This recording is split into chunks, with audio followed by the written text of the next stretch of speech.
Oke,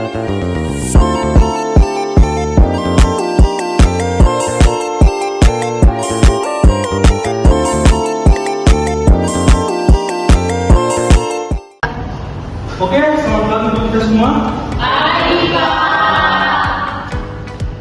Bagaimana kabar kalian? Baik, Pak.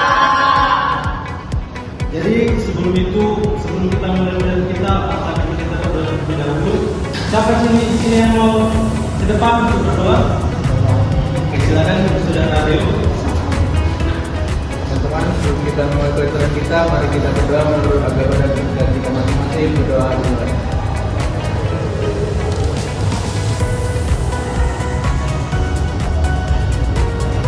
Berdoa selesai. Oke, baik teman-teman saudara Deo. Jadi pertemuan pertama kita membahas tentang konsep pelayanan publik dan dibawakan oleh saya sebagai. Hari ini kita akan bahas tentang konsep pelayanan publik yang dibawakan oleh saya sebagai. Yang pertama adalah pengertian dan tujuan pelayanan publik. Siapa di sini yang menjelaskan tentang tujuan pelayanan publik? Ya, silakan. Baiklah, kalau tidak ada waktunya, kepada saudara ini silakan. Baik, Pak. Di sini istilah pelayanan merujuk pada kata service dalam bahasa Inggris. Pelayanan itu juga diartikan sebagai kegiatan yang dilakukan seseorang atau kelompok yang menambahkan tertentu. Terima kasih, Pak.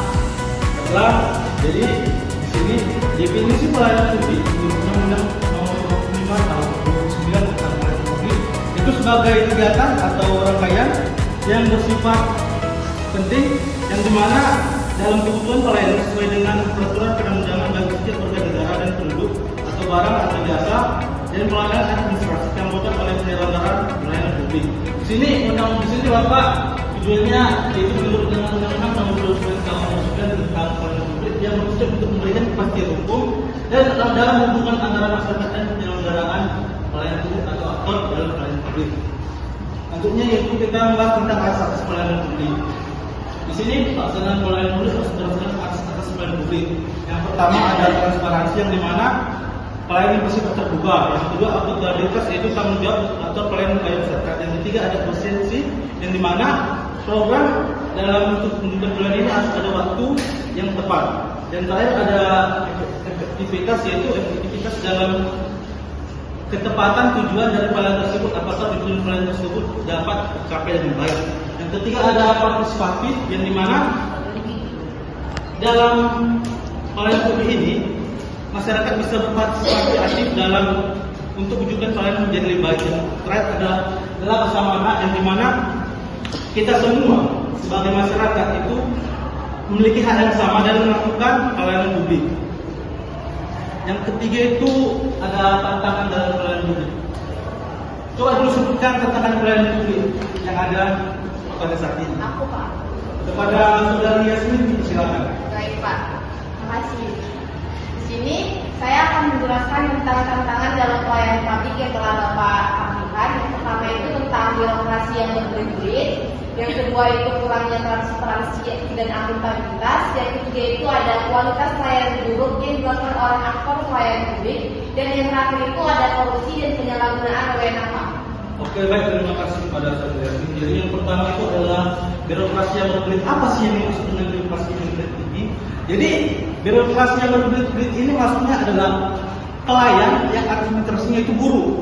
Yang dimana ketika kita contohnya mendaftarkan diri sebagai yang sakit di rumah sakit, itu banyak kali persyaratan yang sangat susah untuk kita lakukan.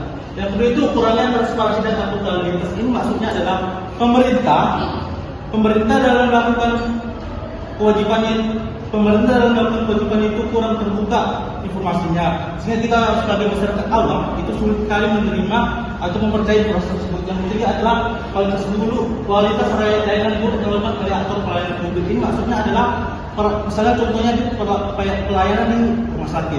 Jadi kita mengetahui bahwa perawat yang rumah sakit ini itu belum bekerja sebagai maksimal mungkin.